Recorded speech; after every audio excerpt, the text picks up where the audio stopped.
नमस्कार दोस्तों, ग्रामीण कोचिंग क्लासेस के YouTube चैनल पर आप सभी का स्वागत है। दोस्तों, हमारा टॉपिक चल रहा था राज्यपाल और राज्यपाल के बारे में।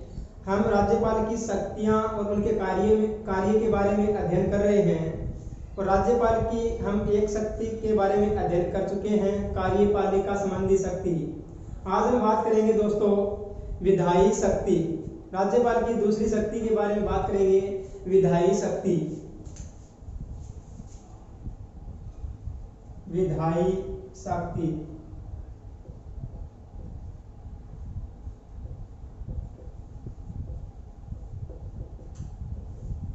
विधायी शक्ति दोस्तों, विधायी शक्ति में पहले हम ये देखेंगे कि कौन कौन सी जो शक्तियां हैं वो विधायी शक्तियां होती है, तो कौन कौन से जो कार्य होते हैं वो विधायी शक्ति के अंतर्गत आते हैं। दोस्तों ध्यान देना, हम बात करें अनुच्छेद 168, अनुच्छेद 168, अनुच्छेद 168 के तहत राज्यपाल विधानमंडल का अंग होता है। के तहत राज्यपाल विधानमंडल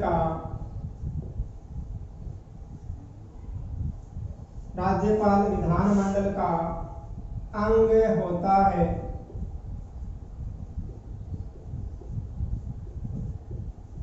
दोस्तों ध्यान देना, अनुच्छेद 168 के तहत राज्यपाल विधानमंडल का अंग होता है। दोस्तों आगे हम बात करें अनुच्छेद 171, अनुच्छेद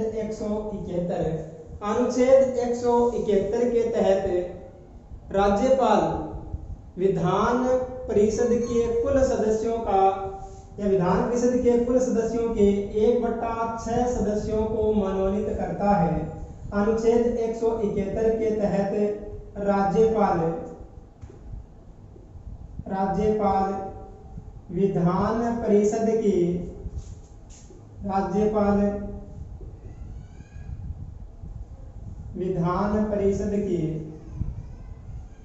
कुल सदस्यों के विधान परिषद के कुल सदस्यों के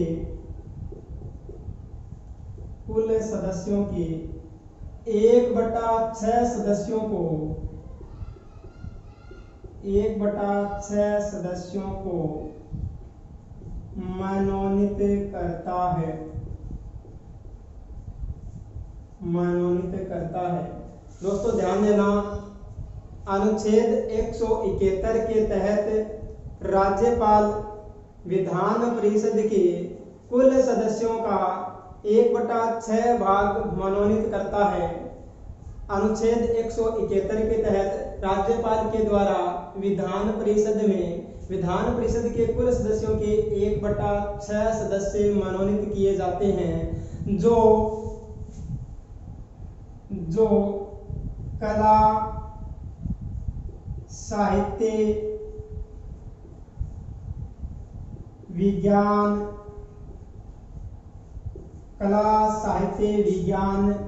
समाज सेवा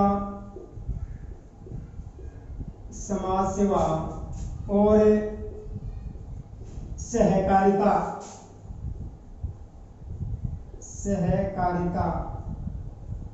के विशेषज्ञ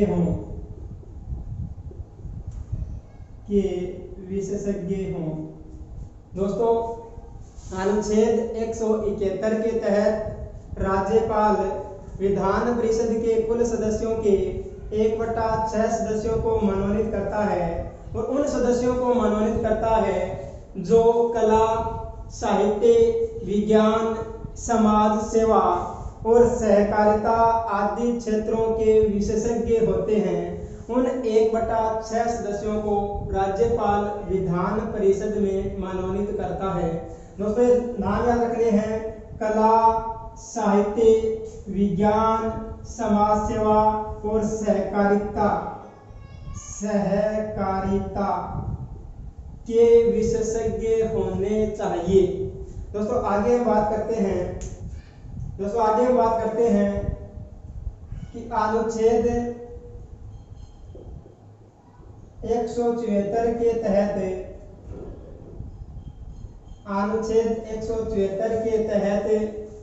राज्यपाल विधानसभा के सत्र को आहूत करता है, उसको सत्रावसान करता है और मुख्यमंत्री की सिफारिश पर विधानसभा को भंग करता है। अनुच्छेद 174 के तहत राज्यपाल विधानसभा के सत्र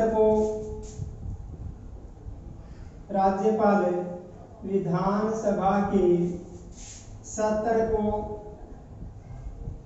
आहूत और सत्रावसान करता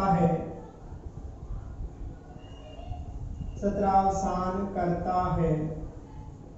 दोस्तों ध्यान देना, अनुच्छेद 174 के तहत राज्यपाल विधानसभा के सत्र को बुलाता है। आहूत का दोस्तों अर्थ होता है बुलाना, विधानसभा के सत्र को बुलाता है, और सत्रावसान का दोस्तों अर्थ होता है समाप्त करना। तो विधानसभा को सत्र को बुलाना और उसे समाप्त करने का अधिकार किसके पास होता है? राज्यपाल के पास है। तो अनुच्छेद 174 के तहत राज्यपाल विधानसभा के सत्र को आहूत करता है और उसका सत्रावसान करता है। दोस्तों आगे ध्यान देना, राज्यपाल मुख्यमंत्री की सिफारिश पर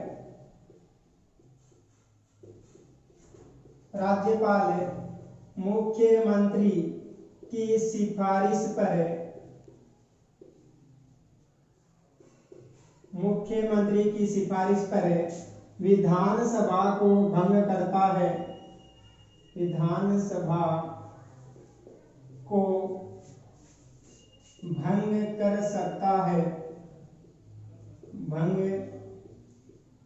कर सकता है। राज्यपाल मुख्यमंत्री की सिफारिश पर अनुच्छेद 174 के तहत विधानसभा को भंग कर सकता है। दोस्तों इसलिए विधानसभा एक अस्थायी सदन होता है, क्योंकि राज्यपाल मुख्यमंत्री की सिफारिश पर विधानसभा को कभी भी भंग कर सकता है। दोस्तों इसी अनुच्छेद में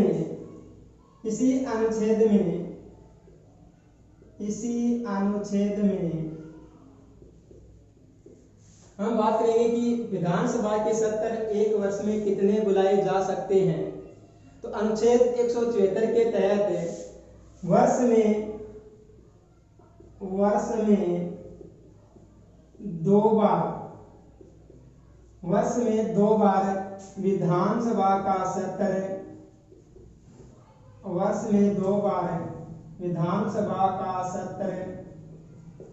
बुलाया जाता है। लेकिन दोनों सत्रों के मध्य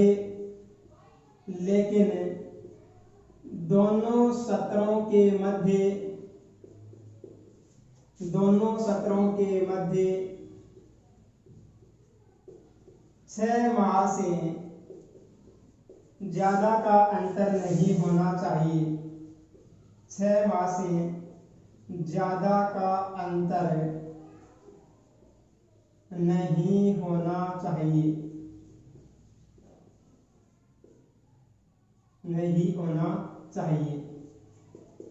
दोस्तों ध्यान देना, अनुच्छेद 174 के तहत एक वर्ष में विधानसभा के 2 सत्र बुलाए जा सकते हैं और दोनों सत्रों के मध्य 6 माह से ज्यादा का अंतर नहीं होना चाहिए। प्रथम सत्र की अंतिम तिथि से लेकर दूसरे सत्र की प्रथम तिथि तक विधानसभा के दोनों सत्रों के मध्य 6 माह से ज्यादा का अंतर नहीं होना चाहिए। तो ध्यान देना, अनुच्छेद 174 के तहत राज्यपाल विधानसभा के सत्र को आहूत करता है, उसका सत्रावसान करता है और मुख्यमंत्री की सिफारिश पर विधानसभा को भंग कर सकता है। इसी अनुच्छेद के तहत विधानसभा के वर्ष में 2 सत्र बुलाए जा सकते हैं और दोनों सत्रों के मध्य 6 माह से ज्यादा का अंतर नहीं होना चाहिए। दोस्तों आगे हम बात करें कि अनुच्छेद 176 के तहत, अनुच्छेद 176 के तहत राज्यपाल, अनुच्छेद 176 के तहत राज्यपाल विधानसभा चुनाव के बाद, राज्यपाल विधानसभा चुनाव के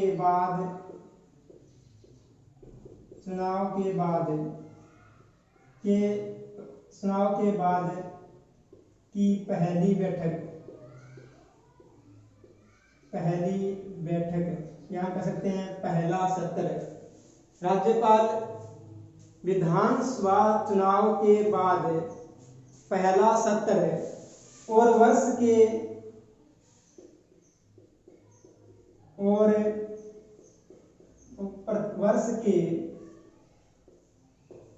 पहले सत्र को संबोधित करता है। दोस्तों समझने की कोशिश करें कि राज्यपाल अनुच्छेद 176 के तहत विधानसभा के चुनाव के बाद विधानसभा के पहले सत्र को और प्रत्येक वर्ष के पहले सत्र को संबोधित करता है। अनुच्छेद 176 के तहत राज्यपाल चुनाव के बाद पहले सत्र को और वर्ष के पहले सत्र को राज्यपाल संबोधित करता है। तो अनुच्छेद 176 के तहत राज्यपाल विधानसभा के चुनाव के बाद पहले सत्र को और वर्ष के पहले सत्र को संबोधित करता है। दोस्तों आगे हम बात करें अनुच्छेद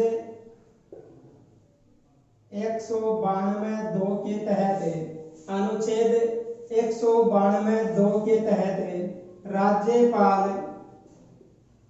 अनुच्छेद 192 के तहत राज्यपाल विधानमंडल के सदस्यों की, राज्यपाल विधानमंडल के सदस्यों की सदस्यता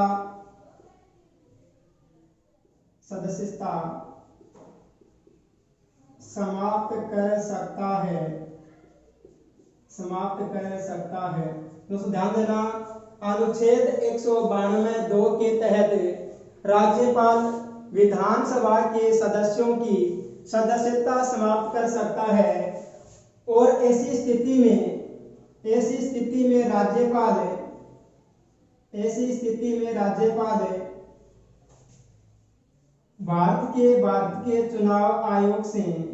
भारत के चुनाव आयोग से विचार विमर्श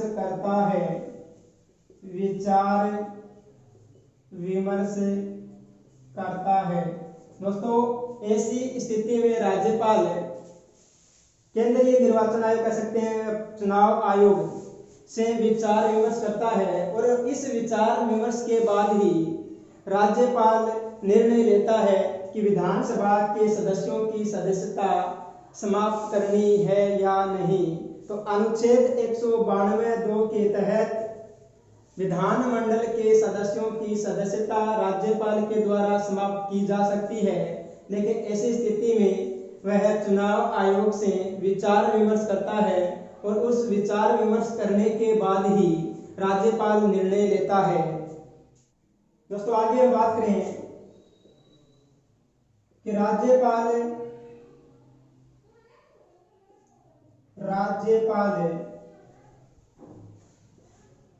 दोस्तों ध्यान देना, विधानसभा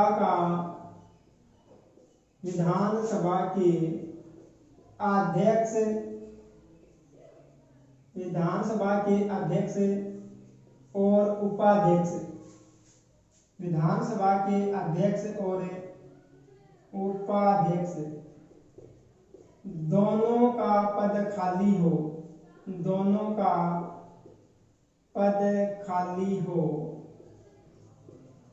खाली हो। दोस्तों ध्यान देना, अगर विधानसभा के अध्यक्ष और उपाध्यक्ष दोनों का पद रिक्त हो या दोनों का पद खाली हो, तो ऐसी स्थिति में राज्यपाल के द्वारा निर्धारित सदस्य, राज्यपाल के द्वारा निर्धारित सदस्य, राज्यपाल के द्वारा निर्धारित सदस्य सदन की अध्यक्षता करता है, सदन की अध्यक्षता करता है, सदन की अध्यक्षता करता है। दोस्तों हम पीछे भी अध्ययन कर चुके हैं, अगर विधानसभा अध्यक्ष और उपाध्यक्ष दोनों का पद खाली हो तो राज्यपाल के द्वारा निर्धारित सदस्य सदन की अध्यक्षता करता है।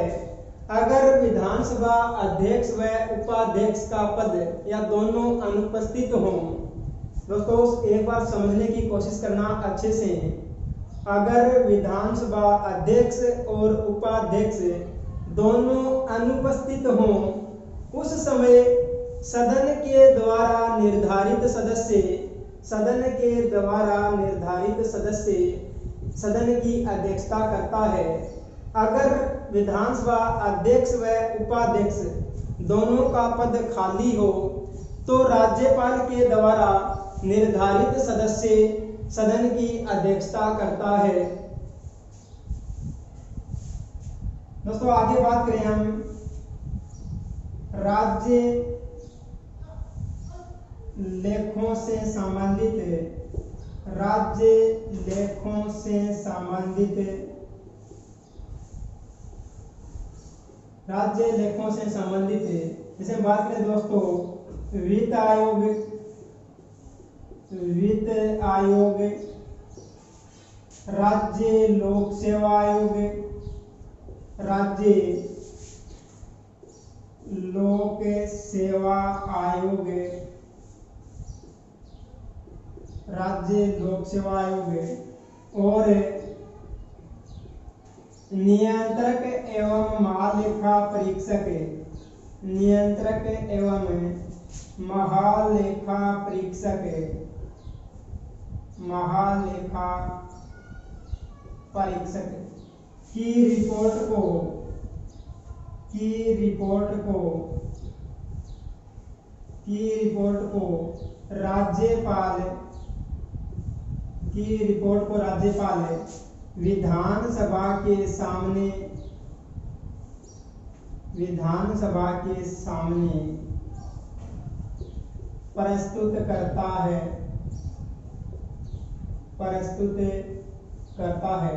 दोस्तों ध्यान देना, राज्य लेखों से संबंधित जैसे वित्त आयोग, राज्य लोक सेवा आयोग, नियंत्रक एवं महालेखा परीक्षक की रिपोर्ट को राज्यपाल विधानसभा के सामने प्रस्तुत करवाता है।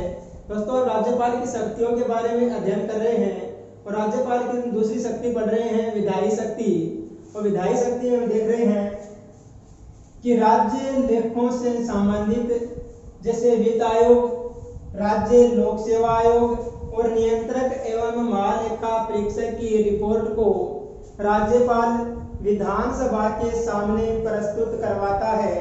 दोस्तों ध्यान देना, यहाँ पर नियंत्रक एवं महालेखा परीक्षक, इसकी बात करें कि CAG, इसका उल्लेख अनुच्छेद 148 से अनुच्छेद 151 तक किया गया है। ये भारत और राज्यों का एक ही होता है, नियंत्रक एवं महालेखा परीक्षक। और वर्तमान में भारत के नियंत्रक एवं महालेखा परीक्षक कौन है? तो वर्तमान में भारत के नियंत्रक एवं महालेखा परीक्षक जिसे हम कह सकते हैं CAG, गिरीश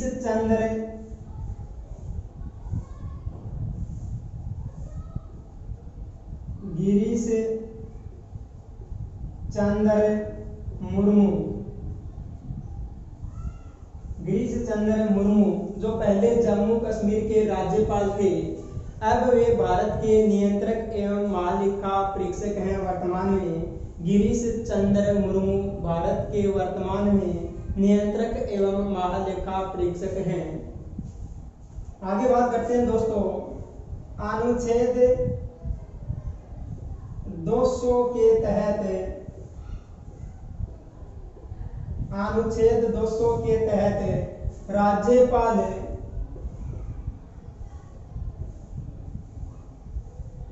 अनुच्छेद 200 के तहत राज्यपाल विधानसभा से पारित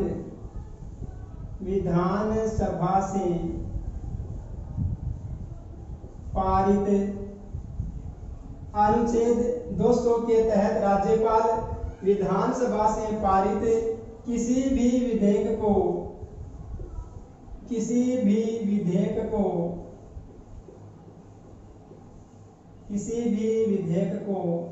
राष्ट्रपति के लिए सुरक्षित रख सकता है। राष्ट्रपति के लिए सुरक्षित रख सकता है।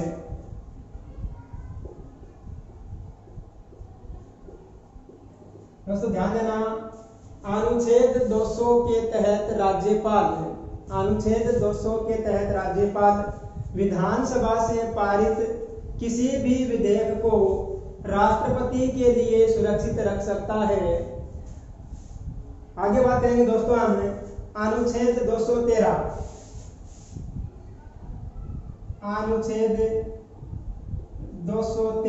दोस्तों अनुच्छेद 213 में राज्यपाल को अध्यादेश जारी करने की शक्ति प्रदान की गई है।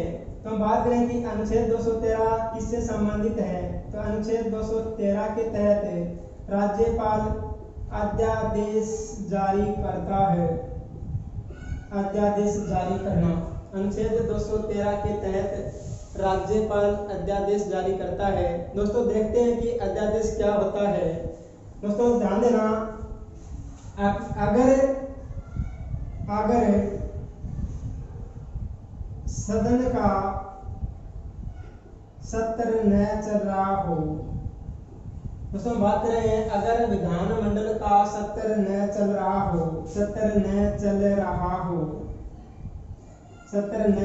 हो और कोई जरूरी कार्य हो जाता है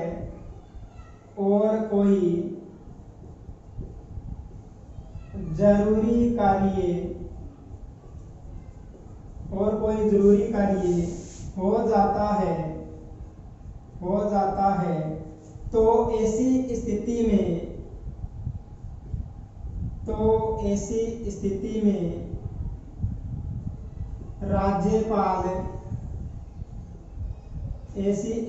में राज्यपाल राष्ट्रपति की अनुमति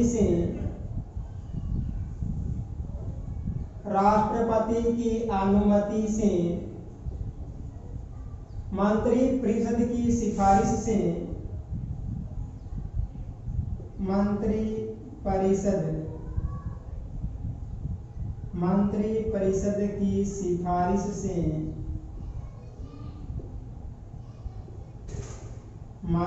परिषद की सिफारिश से अध्यादेश जारी करता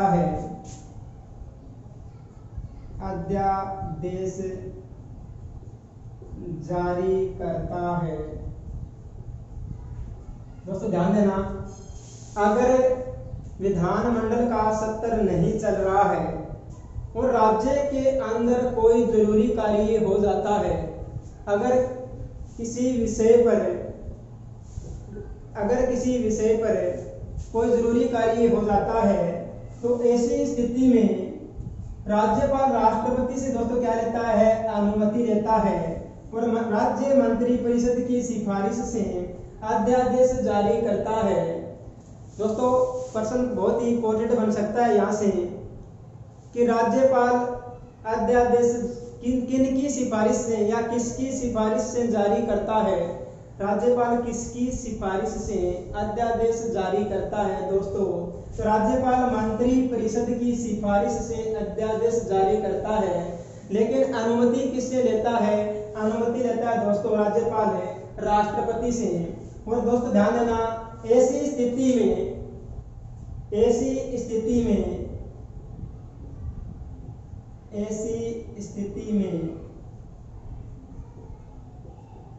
जिस भी विषय पर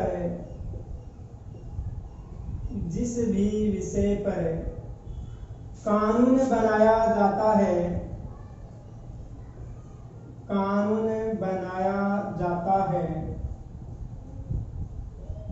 ऐसी स्थिति में जिस भी विषय पर कानून बनाया जाता है वह कानून 6 माह प्रभावी रहता है। दोस्तों ऐसी स्थिति में जिस किसी भी विषय पर कानून बनाया जाता है वह कानून 6 माह जारी रहता है। दोस्तों आगे ध्यान देना, बहुत ही इंपॉर्टेंट क्वेश्चन बनता है यहाँ से। संसद के सत्र के विधानसभा के सत्र के शुरू होने के बाद विधानसभा के सत्र शुरू होने के बाद दोस्तों ध्यान देना, अगर जिस दिन से विधानसभा का सत्र शुरू हो जाता है उस दिन से लेकर 42 दिन 42 6 सप्ताह 42 दिन के भीतर उस विषय पर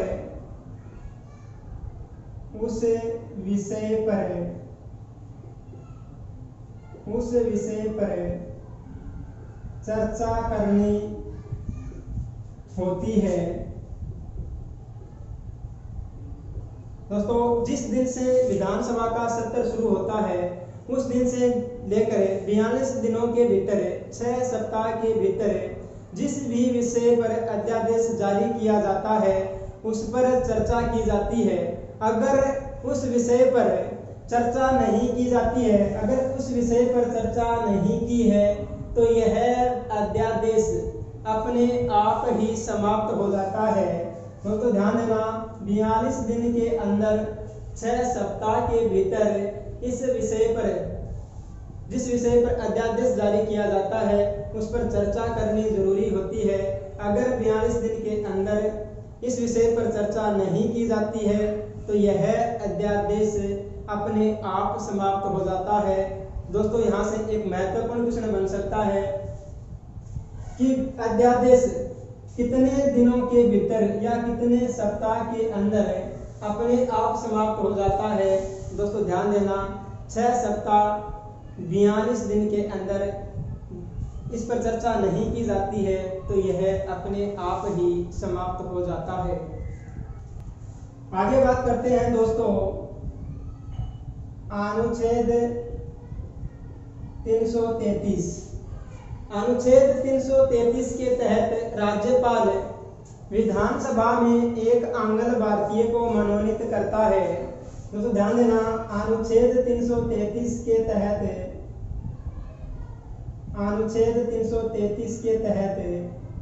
राज्यपाल विधानसभा में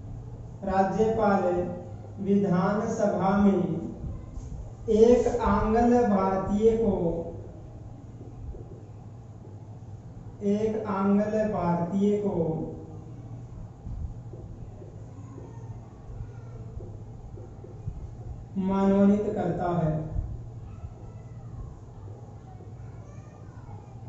मनोनीत करता है। दोस्तों अनुच्छेद 333 के तहत राज्यपाल को ऐसा प्रतीत हो कि आंग्ल भारतीय समुदाय से एक भी व्यक्ति विधानसभा में निर्वाचित होके नहीं आया है तो राज्यपाल अनुच्छेद 333 के तहत विधानसभा में एक आंग्ल भारतीय को मनोनीत करता है। लेकिन दोस्तों इसी के साथ में ध्यान देना है कि हम बात करें वर्तमान की तो 104वां संविधान संशोधन, 104वां संविधान संशोधन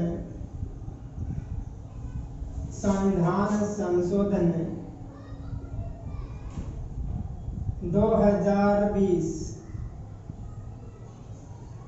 104वां संविधान संशोधन 2020 के तहत जो आंग्ल भारतीयों को जो मनोनयन करने की प्रक्रिया है, आंग्ल भारतीयों को दोस्तों ध्यान देना, जो मनोनयन करने की प्रक्रिया है, जो मनोनयन की प्रक्रिया है,